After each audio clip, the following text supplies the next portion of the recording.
अगर इसी पीडीएफ को डाउनलोड करना चाहते हैं तो लिंक वीडियो को डिस्क्रिप्शन बॉक्स में दिया गया है, जाइए अपने पीडीएफ को डाउनलोड कीजिए। मिडिल एजुकेशन के इस धमाकेदार वीडियो में आपका स्वागत है।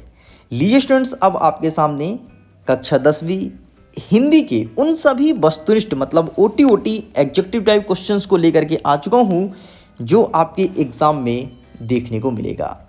इतना ही नहीं, इसके पहले ही 40 नंबर का टेस्ट ऑलरेडी हो चुका है। एक वीडियो भी मैंने अपलोड किया था यूट्यूब चैनल पर, आपके सामने मैं उन सभी क्वेश्चंस के आंसर को सॉल्व भी कराया था। अगर आपने उस वीडियो को नहीं देखा तो लिंक डिस्क्रिप्शन बॉक्स में है, जाइए जाकर के इस वीडियो को चेकआउट ज़रूर कीजिएगा। बहुत सारे क्वेश्चंस आपका वहाँ से सॉल्व हो जाएगा। एंड ये 40 नंबर का हमारा सेकंड वीडियो होने जा रहा है, जिसमें फिर से अगेन आगे क्वेश्चंस के कवर करेंगे। मैं बता देता हूँ, अभी तक हिंदी के कुल 10 टेस्ट हो चुके हैं, जो कि 10-10 नंबर का एक टेस्ट था, मतलब 70 एग्जेक्टिव हमने वहाँ से कवर कर लिया है। 40 नंबर का एक फुल लेंथ टेस्ट था जिसको हमने कवर किया, और 40 नंबर का अगेन कवर होने जा रहा है। मतलब टोटल हमने 70 में से आप 40 जोड़ो फिर 40 जोड़ो, मतलब टोटल 150 वस्तुनिष्ठ प्रश्न हमने कवर कर लिया। अब आपके एग्जाम में आएंगे कितने? 150 में से केवल और केवल आपके परीक्षा में आएगा 30 प्रश्न। तो 3 दूनी 6, 3 त्रिकाई 9, 3 चौको 12, 3 पचे 15। हमने 5 गुना वस्तुनिष्ठ प्रश्न को पढ़ा है। आपको पता है टॉपर सीरीज से जो बच्चे जुड़े हैं उनको बहुत ज़्यादा फायदा मिल रहा है, एंड वो डेफिनेटली अपने स्कूल के टॉपर बनेंगे। लेकिन मेरे से बहुत सारे स्टूडेंट्स न्यू जुड़ते हैं तो उनका एक ही क्वेश्चन है, what is the topper series? आखिरकार ये है क्या टॉपर सीरीज? तो ज़रा समझिएगा। टॉपर सीरीज के अंतर्गत मैं 3 बिंदुओं को डिस्कस करता हूँ। पहला बिंदु, टॉपर सीरीज के अंतर्गत उन सभी क्वेश्चंस को कवर करता हूं जो कि आपके एग्जाम पॉइंट ऑफ व्यू से बहुत ही ज़्यादा इंपॉर्टेंट है, जो प्रीवियस ईयर में पूछा जा चुका है, नए सत्र में भी मतलब वर्ष 2024 में देखने को मिलेगा। एंड हमारा सेकंड पॉइंट है कि जितने भी क्वेश्चन पेपर वायरल होंगे, चाहे वो रियल हो फेक हो, जो भी वायरल होगा और मुझे लगेगा इस पर मुझे वीडियो बनाना चाहिए, मुझे इस पर काम करनी चाहिए, वो आपको टॉपर सीरीज के अंतर्गत प्रोवाइड कराए जाएंगे। एंड तीसरा बिंदु, कान खोल के सुन लीजिए, वो मॉडल क्वेश्चन पेपर जो मिडिल एजुकेशन द्वारा बनाया गया है, जिस मॉडल क्वेश्चन पेपर को पढ़ने के बाद बहुत सारे बच्चे पहले भी टॉप कर चुके हैं, वो सब कवर किया जाएगा। ओके स्टूडेंट, तो चलिए अब हम अपने वस्तुनिष्ठ प्रश्न की तरफ रुख करते हैं। आपका एक ही फर्ज है कि आपसे कितने प्रश्न का उत्तर बन रहा है आपको पहले बताना है, फिर हम आपको सही आंसर बताएंगे। आपके कितने नंबर आ रहे हैं 40 में से कमेंट सेक्शन में लिख करके जरूर बताना। अगर कोई स्टूडेंट 35 से ज़्यादा नंबर लेकर के आता है तो डेफिनेटली उनकी तैयारी बहुत ही अच्छी है। अगर कोई 30 तक लेकर के आता है तो उनकी तैयारी में थोड़ी कमी है। अगर उनको टॉप करना है तो अपनी तैयारी को और बेहतर करना होगा। ये एक मूल्यांकन है जो कि एग्ज़ाम के पहले कराया जा रहा है।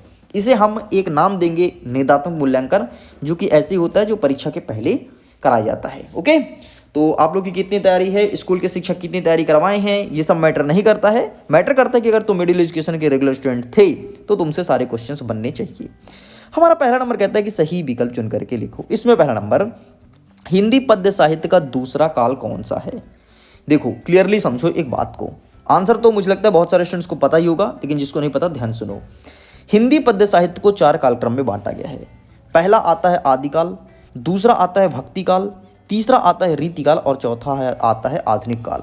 हमसे प्रश्न में पूछा गया कि दूसरा काल कौन सा है, तो आपका दूसरा काल यहाँ पर हो जाएगा भक्ति काल, अर्थात ऑप्शन नंबर बा इज करेक्ट आंसर। ओके, अगर आपने बा को टिक किया था तो आप 1 नंबर काउंट कर सकते हो। आगे देखते हैं, नेक्स्ट कहता है कि सूर के पद में भाषा है, मतलब सूरदास जी जो थे वो किस भाषा का यूज करते थे? वेरी सिंपल, बहुत ही आसान भाषा में हम इसका आंसर समझ सकते हैं और निकाल भी सकते हैं। देखो कैसे, एक बात बताओ बेटा, सूरदास जी किसके बारे में लिखते थे? ये तो कृष्ण जी के बारे में लिखते थे, है ना। कृष्ण के बारे में इन्होंने लिखा है कि काग के हाथ बड़े सजनी, हरि हाथ सुले गए माखन रोटी, है ना, ये लिखे हैं, जिसे आप वात्सल रस का एग्जाम्पल ही मानते हो। ठीक, तो सूरदास जी का जो पद था किस भाषा में था? एक बात बताओ यार, कृष्ण भगवान किस क्षेत्र से बिलोंग करते थे? किस क्षेत्र से? मध्य प्रदेश के ब्रज भाषा थे ना, ब्रज के निवासी थे।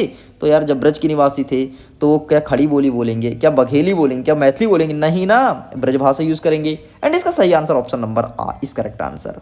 उम्मीद करता हूँ समझ में आया होगा, एंड अब आपको रटने की जरूरत नहीं पड़ेगी। आगे देखते हैं तीसरा प्रश्न। तीसरा नंबर कहता है कि रसाक्तम वाक्यम काव्यम की परिभाषा किस आचार्य की है। देखो ये हमेशा पूछता है। एमपी बोर्ड ने 2019 में प्रश्न पूछा था, 2020 में पूछा है, 2022 में पूछा है और फिर से 2023 में पूछा है और अब 2024 में पूछा जाएगा। केवल और केवल 2021 वर्ष में नहीं आया था ये प्रश्न, है ना। इतना तगड़ा प्रश्न है।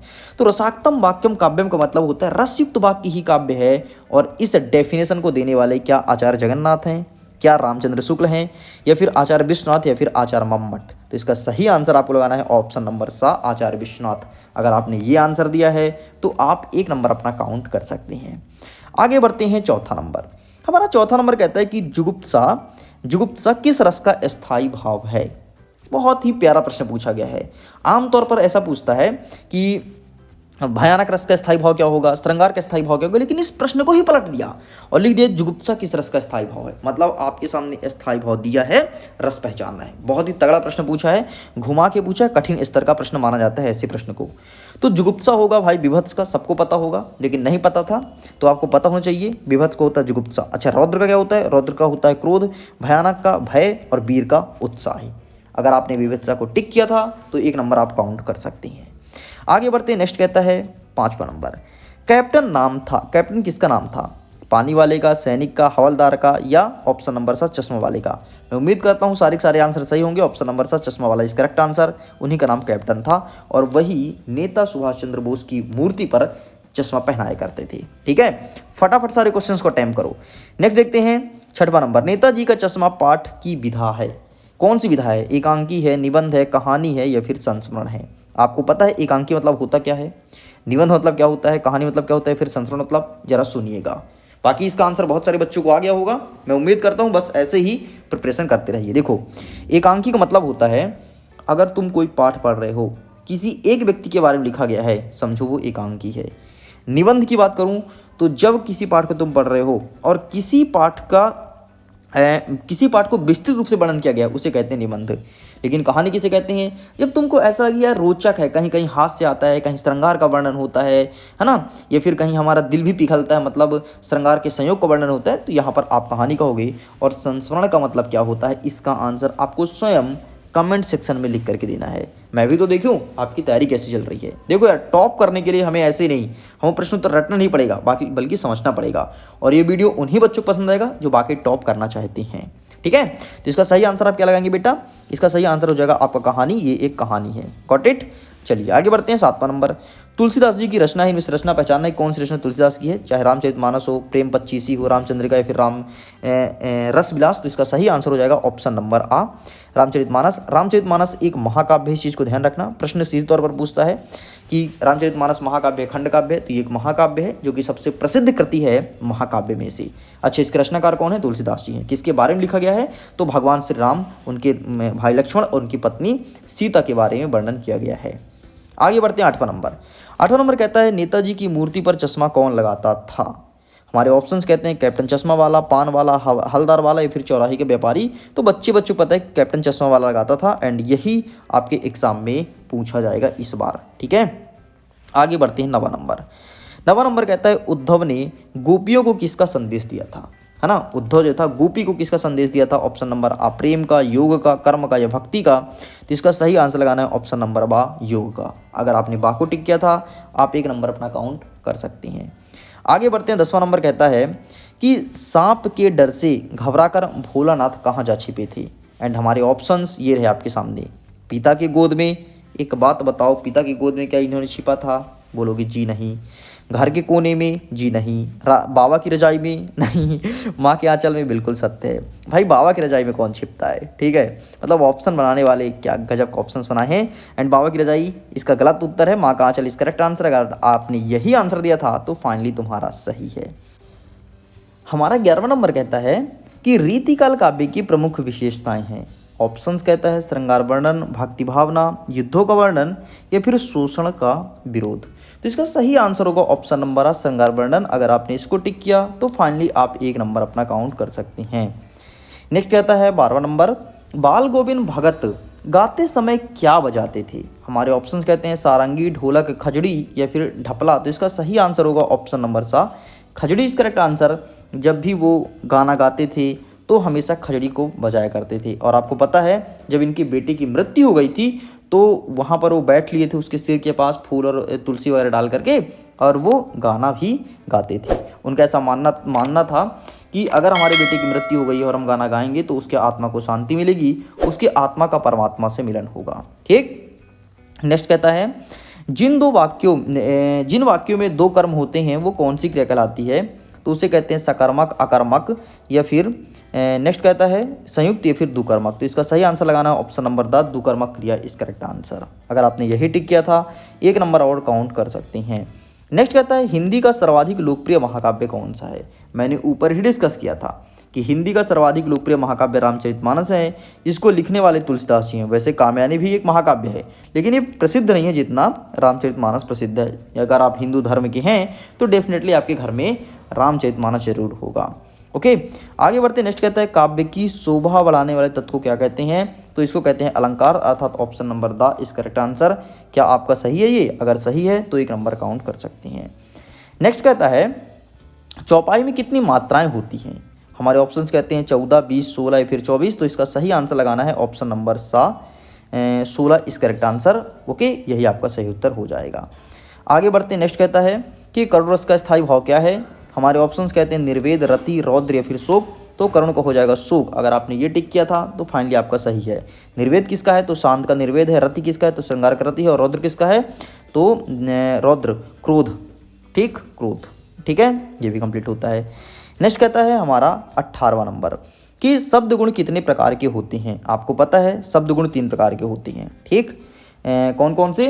तो ओज, प्रसाद और माधुर्य, ये शब्द गुण के प्रकार हैं। और अविधा, लक्षणा और व्यंजना ये शब्द के प्रकार हैं। ठीक है, अविधा, लक्षणा और व्यंजना। ठीक, इस चीज़ को ध्यान रखिएगा।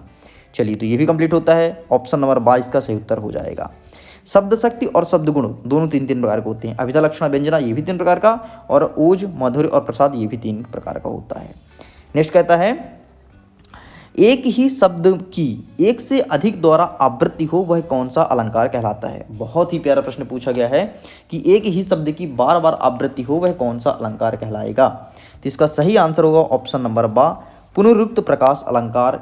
यही आपके एग्जाम में पिछले कई सालों से लगातार देखने को मिल रहा है। तो इसका सही आंसर ऑप्शन नंबर 12 पे टिक करना है। आगे बढ़ते हैं। नेक्स्ट 20वां नंबर कहता है जीवन का समग्र चित्रण किसमें होता है? मुक्तक काव्य में होता है, या फिर हमारा होता है गेय मुक्तम में, या खंड काव्य में, या फिर महाकाव्य में? तो इसका सही आंसर लगाना है ऑप्शन नंबर द महाकाव्य इस करेक्ट आंसर। इसमें जीवन का समग्र चित्रण होता है, लेकिन आपके खंड काव्य में जीवन का आंशिक चित्रण होता है। इस चीज़ को ध्यान रखिएगा। ओके स्टूडेंट्स, तो इस वीडियो में हम 20 नंबर तक ही कवर करते हैं। जल्द ही मिलेंगे एक सेकंड पार्ट की वीडियो में जिसमें आगे के वस्तुनिष्ठ प्रश्न को कवर करेंगे। तो अब अपना मार्किंग कीजिए आप 20 में से आपने कितना नंबर पाया हमें कमेंट सेक्शन लिख करके जरूर बताइएगा, और इसके आगे के वीडियोस जल्द ही आपको देखने को मिलेगा। वीडियो पसंद आए तो वीडियो को लाइक कीजिए, अपने दोस्तों के साथ शेयर कीजिए। अगर इसी PDF को डाउनलोड करना चाहते हैं तो लिंक वीडियो को डिस्क्रिप्शन बॉक्स में दिया गया है, जाइए अपने PDF को डाउनलोड कीजिए। मैं करता हूँ वीडियो को एंड। एग्जाम के लिए all the best. Bye bye.